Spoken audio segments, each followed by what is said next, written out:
Welcome back, everybody, for another deep dive.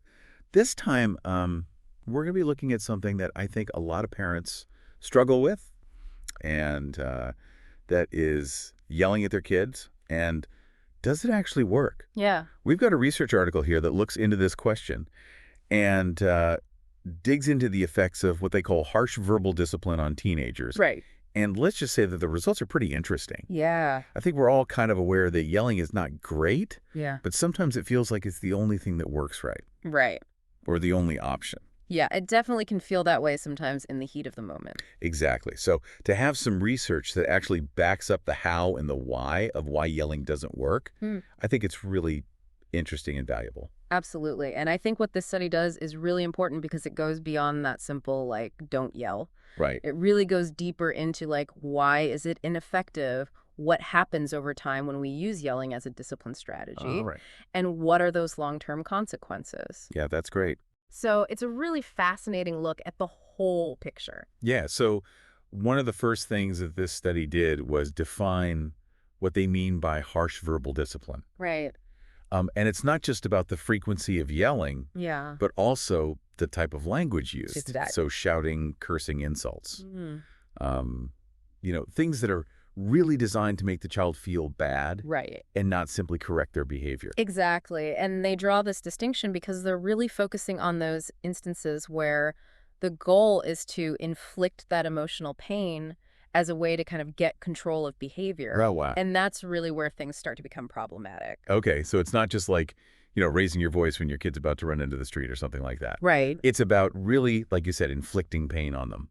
Yeah. Using words as weapons, essentially. Yeah, and I think we've all been there, unfortunately. Unfortunately. Yeah, I think we can all picture those moments and what that looks like and what Yeah. that feels like. Yeah, definitely. So we've got what defined. Yeah. But tell me a little bit about Yeah. who participated in this study, because that will tell us a lot about how we can apply the results. Right. So that's actually one of the things that's really interesting about this study is they studied almost 1,000 families Wow. from diverse backgrounds, and they tracked them over time. Okay. So it's a longitudinal study, which means that the findings are likely to apply to a wider range of people, Right. not just a small specific group. That's great. So it's not just like, one type of family Right. or one type of parenting style. Exactly. This is a very broad sample, Mm-hmm. which makes the results pretty impactful. Exactly. And I think one of the biggest takeaways from this is that yelling at your 13-year-old Okay. actually predicts an increase in both conduct problems and depressive symptoms Really? by the time they're 14. Though it makes things worse.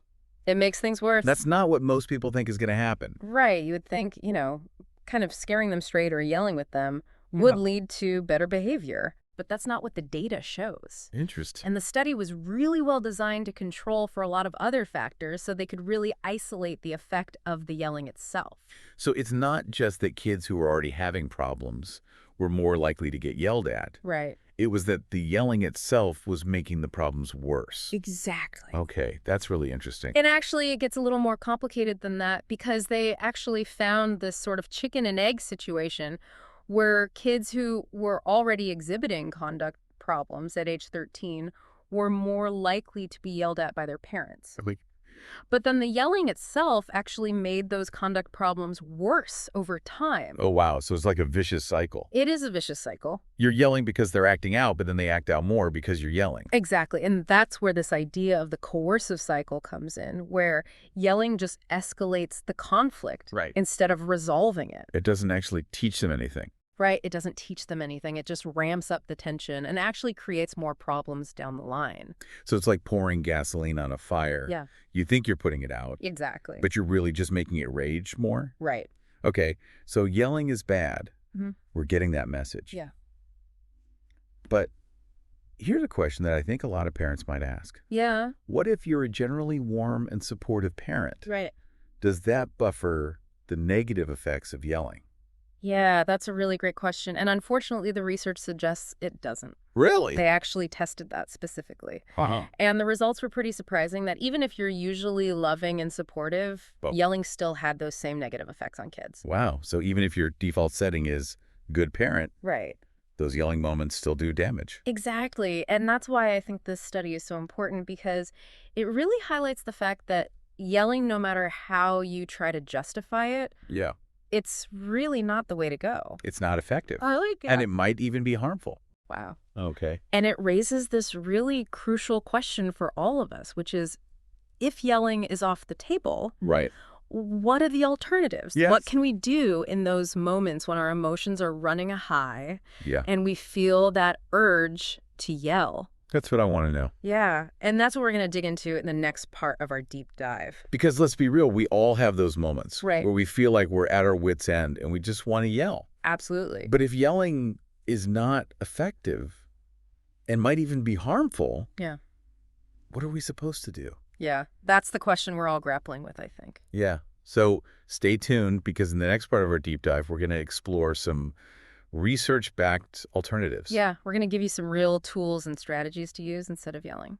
Okay. I can't wait. Me too. Awesome. Thanks. Yeah. So stay with us. Stay tuned. Oh. Hashtag TTS, the deep dive episode 2024-11-11, part 2 of 3. Okay. So we've established that yelling, even if you're a loving parent, is not the way to go. But that leaves a lot of us wondering, what are we supposed to do? Right. When our teenagers are pushing every button we have, and we just feel that urge to yell, what does the research say actually works? Yeah, that's the million-dollar question, isn't it? Yeah. And this particular study doesn't go into a ton of detail about specific alternatives, Okay. but it does emphasize very strongly that there are other discipline methods out there Okay. that are much more effective and much more beneficial. So instead of yelling, then, what are some of the things that we should be focusing on? Well, one of the most important things is to focus on building a really strong, positive relationship with your teenager. Okay. And, we talked about how even warm parents who yell still see those negative effects. Right. I think that speaks to how important that underlying connection is, that foundation of warmth and trust. So it's not just like, throwing in a couple of hugs and thinking that makes up for the yelling. Right. You really need to have a good relationship as like a foundation. Exactly. It's like building a house. You need that strong foundation. Yeah, I like that analogy. And when you have that strong connection, it makes it so much easier to use discipline methods that are about teaching and guiding, Right. rather than punishing and controlling. Okay, so give me some examples of those teaching and guiding methods. What are we talking about specifically? So you could consider something like natural consequences. Okay. So for example, if your teenager doesn't do their chores, maybe they lose privileges related to those chores, Okay. like screen time or going out with friends. So it's not about you getting angry and yelling. It's about them experiencing the natural outcome. Exactly. It's a built-in life lesson. Okay. Natural consequences. I like that. What else? Another really important one is setting clear expectations and boundaries Okay. beforehand, before things escalate. Okay. So that way everyone knows what's expected and there's less room for misunderstandings Right. or power struggles, which can often lead to those yelling situations. Yeah, this is where I feel like I struggle personally. I feel like I'm always telling them what the expectations are and what the boundaries are, Yeah. but it's like it goes in one ear and out the other. Right. And that's a really common challenge. Yeah.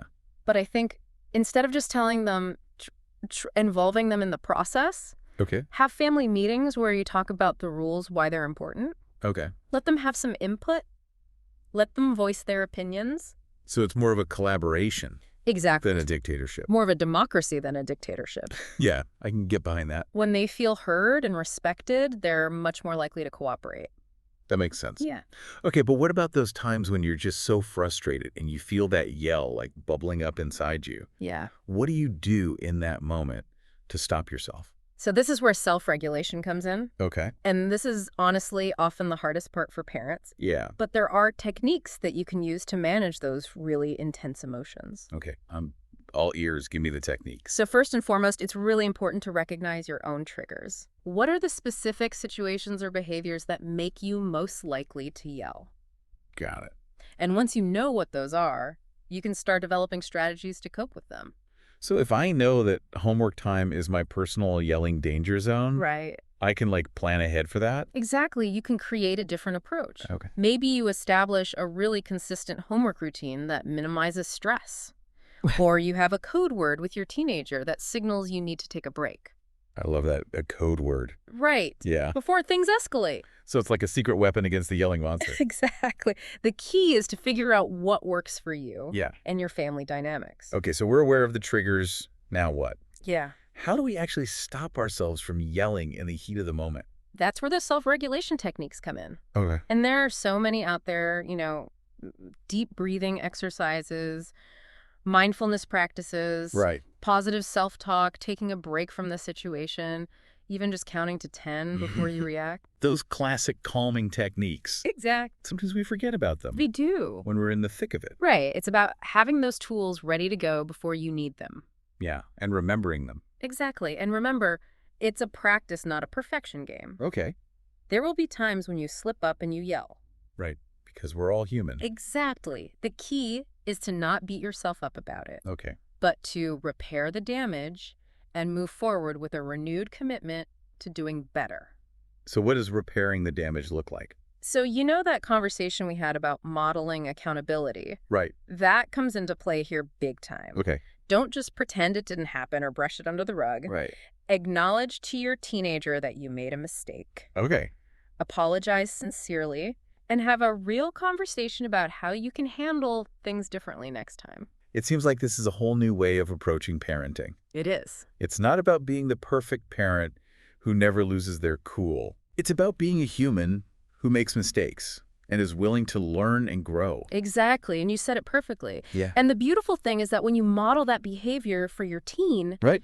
you're teaching them incredibly valuable life lessons Right. about accountability, resilience, and healthy communication. Wow. Okay, so we've talked about building a strong relationship, setting clear expectations, using natural consequences, practicing self-regulation, and repairing the damage when we slip up. Right. Is there anything else that we should be keeping in mind as we navigate this whole no-yelling territory? I think #TTS, the deep dive episode 2024-11-11, part 3 of 3. I think you've touched on so many great points, but knowing is only half the battle, right? Right. It's putting it into practice that can be really hard, especially when you're stressed and tired and those old habits are calling your name. Absolutely. So how do we actually do it? Yeah. How do we ditch the yelling for good and really embrace these more effective strategies? It's tough, and I think it's important to remember that change takes time and effort. Yeah. It's not going to happen overnight. Right. There's no quick fix or magic solution when it comes to breaking these ingrained patterns. So no magic wand. No magic wand, unfortunately. Gotcha. You Yeah. got to put in the work. All right. Well, I'm willing to do that if it means I'm going to have a healthier relationship with my teenager. Exactly. So where do we even begin? Well, the first step is awareness. Okay. Start paying attention to your patterns. When do you yell? Okay. What are those situations or behaviors that really trigger you? Right. Why do you think you react the way you do? Yeah. Keeping a journal can be really helpful for this. Okay. Just jot down those moments when you feel that urge to yell. Okay. And what's going on around you? What are you thinking and feeling in that moment? So it's like becoming a detective of your own yelling habits. Exactly. Gathering intel Yeah. on your own emotional responses. Okay. And once you have that data, you can start to see those patterns. Yeah. Maybe it's always during homework time or when you're feeling rushed and overwhelmed. Or maybe it's when your teenager gives you a certain look. Oh, yeah. I know that look. You know the one I'm talking about. It's like they develop a superpower I do. to push our buttons. It's like their superpower. Yes. But once you know your triggers, then you can start developing those strategies Right. to deal with them proactively. Okay, so for example, if I know that homework time is my yelling danger zone, Right. I can maybe, block that time off on my calendar. Exactly. Put my phone away, create a calm environment. Create a calm, supportive environment. Exactly. Okay. Or if it's that particular look that sets you off, maybe you have a signal with your teenager. Oh, yeah, like a code word. Yeah, code word. I need a timeout. Exactly. That means I need a time out before this escalates. Okay. The key is to find what works for you and Yeah. for your family. Okay, so we're aware of our triggers now. What? Now you got to figure out how to stop yourself from yelling in the heat of the moment. And that's where those self-regulation techniques that we talked about come in. Okay. Deep breathing, mindfulness, Like all those things. positive self-talk, taking a break, even just counting to 10. Yeah, Experiment and see what helps you calm down. right. Those classic calming techniques. Exactly. They work. They do. They really do. Yeah, And it's just about remembering to use them. yeah. Having those tools ready Exactly. before you need them. It's a practice, not a perfection game. Of course. Yeah, There will be times when you slip up. right. The key is to repair the damage and move forward. Okay, so how do we repair the damage? This is where that conversation about modeling accountability comes in again. Right. Really important. Don't just pretend it didn't happen. Yeah. Acknowledge that you made a mistake, apologize sincerely, Okay. and have a conversation about how you can handle things differently next time. It seems like this is a huge shift in mindset. It is. It's not about being perfect. Right. It's about being human and willing to learn and grow with your kid. You said it perfectly. And the beautiful thing is when you model that for your teen, you're teaching them such valuable lessons about accountability, Right. resilience, communication. That's amazing. It is. And I think that that's the most important takeaway from this whole conversation. Okay. It's not just about specific techniques. It's about a shifting perspective, Yeah. moving away from punishment and control and towards connection, empathy, and mutual respect. Wow, that's powerful. So if there's one thing that you want our listeners to take away from this episode, what would it be? I want them to remember that parenting is hard. It is. We all make mistakes, but it's never too late to learn and grow. Okay. And when we focus on those strong connections and we use those positive discipline strategies, we're setting our kids up for success. Beautifully said. Well, on that note, I think it's time for us to wrap up our deep dive into yelling, or rather, I guess the world beyond yelling. The world beyond yelling. But before we go, I want to leave you with a thought. Okay. Imagine a world where yelling is replaced with empathy.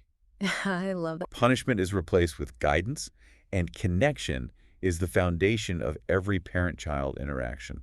That's beautiful. What would that world look like? Yeah, what would that world look like? I encourage you to reflect on that and try to create those moments of connection in your own family. Well, small moments. Yeah. They make a big difference.